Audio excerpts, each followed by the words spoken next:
Hello, this is Mr. Simmons, and I'm here to do project number 2 as an example problem. Okay, so I have this shape here. It's kind of like my smiley face, and it has a picture frame around it like an emoji.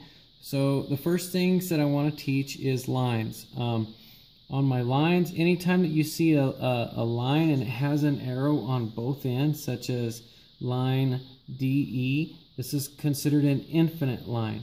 So I would write it out as a symbol, DE, infinite line, DE. I also have infinite line, EB, because it has the arrow on both ends. Don't let the arrow in the middle confuse you. These arrows here in the middle of a line are parallel symbols, okay? So line segment DC is parallel to infinite line EB. There's also another way that parallel lines are written sometimes in a geometry class, and that is with double marks, but they're not solid arrows, they're open arrows, but they're still in the middle of a line, okay? We also have a right symbol here. Anywhere you see that little elbow, that's a right angle, and so here is also a right angle. So both of these are equal to 90 degrees, okay? I also have rays. There is a ray, and the difference between an infinite line and a ray, we have line or ray AC, is that a ray has a starting point, and then it goes on infinitely in one direction. So the starting point is A, you always have to start with that, and then it goes through C, and then into infinity. Okay, and so that's how a ray is written out.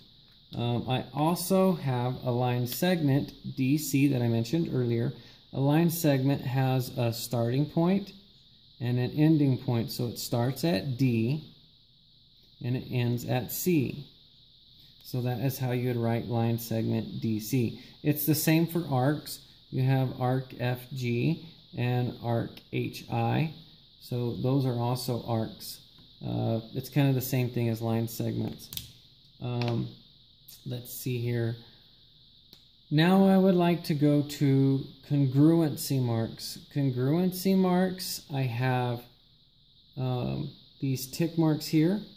And anytime that you have a line segment and in between 2 points there's tick marks, that says that those two line segments are equal.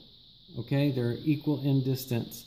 If they only have one, that means that these are equal to each other, but they're not. These two are equal to each other, but they're not equal to the ones with two. They're different. So as long as they have the same amount, they are equal to each other. So everything that has one is equal. Everything that has two is equal. The same marks are congruent with our show congruency of arcs. Okay. We also have another congruency mark, and that is these arcs right here. So you see this arc, it has one arc, and in this angle there is another arc. That shows that those arcs are congruent to each other. Their measure is equal, they're the same size. You can also have double arcs, which says that the ones with double arcs are congruent, the ones with single arcs are congruent, but they're not equal to each other. They have different measurements. Okay? Now I would like for you to figure out the score and how scoring is done. Oh, actually, let me backtrack. I forgot to do my sentences. So I would like to write out a couple of sentences for you. And it's okay to make mistakes. So check it out. I have line segment DC. I showed you that one. So I could write out line segment DC is congruent. This is a symbol for congruent to line segment EB.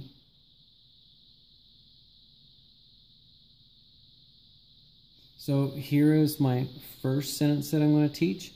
And then I can do the same thing with the arcs. And so I could say that these are congruent to each other, but I'm going to write a different one. And I'm going to write it down here at the bottom. So I'm going to say that arc FG. So you have the arc, and underneath you put letters F and G because points are capitalized, I capitalize.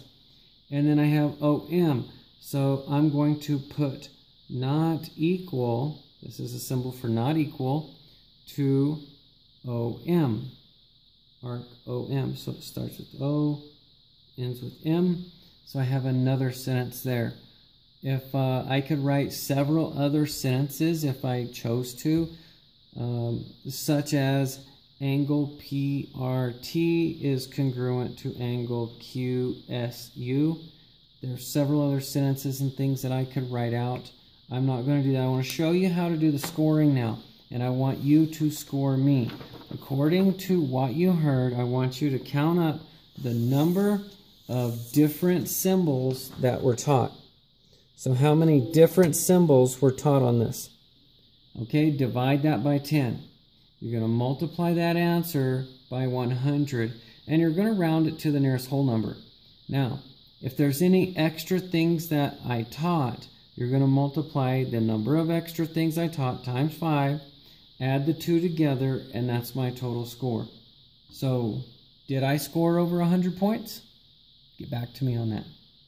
Thank you for watching. I hope this helps.